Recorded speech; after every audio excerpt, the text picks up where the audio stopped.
Rasa bangga diungkapkan warga Kota Sukabumi, terutama para alumni dan juga keluarga besar pesantren Gunung Puyuh Kota Sukabumi. Pasalnya belasan tahun pengajuan gelar pahlawan nasional kepada pemerintah pusat selalu mendapatkan penolakan. Namun demikian, kini gelar tersebut diraih dan diberikan pemerintah oleh Presiden RI Joko Widodo di Istana Negara. Menurut Wali Kota Sukabumi Ahmad Fahmi mengatakan, pihaknya merasa bangga atas diraihnya gelar pahlawan bagi almarhum Kiai Haji Ahmad Sanusi. Pasalnya, sosoknya tidak hanya lokal dalam berjuang, namun secara nasional dan memang layak dan akan membangun Museum Kiai Haji Ahmad Sanusi yang telah digagas sebelumnya.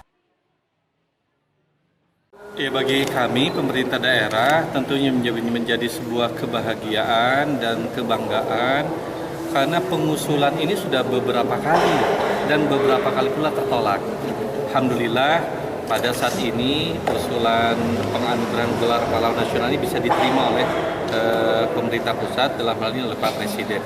Tentu menjadi kebahagiaan bagi kami seluruh. Awal kita telah menginisiasi karena kami meyakini benar Kiai Haji Ahmad Sanusi ini bukan pahlawan tingkat lokal, tetapi sudah tingkat nasional. Terbukti beliau anggota BPUPKI. Maka kita sudah menginisiasi sejak awal pembuatan Museum Kiai Haji Ahmad Sanusi. Bagaimana jalan yang ada di wilayah Kota Sukabumi juga ada yang diberikan nama Jalan Kiai Haji Ahmad Sanusi.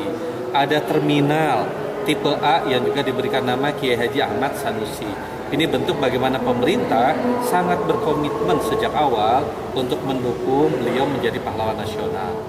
Sementara itu, nama Kiai Haji Ahmad Sanusi juga sudah diabadikan pemerintah Kota Sukabumi dan juga pusat, yakni Jalan Nasional Kiai Haji Ahmad Sanusi dan juga Terminal Kiai Haji Ahmad Sanusi. Dari Kota Sukabumi, Muhammad Ujang Heriaman melaporkan.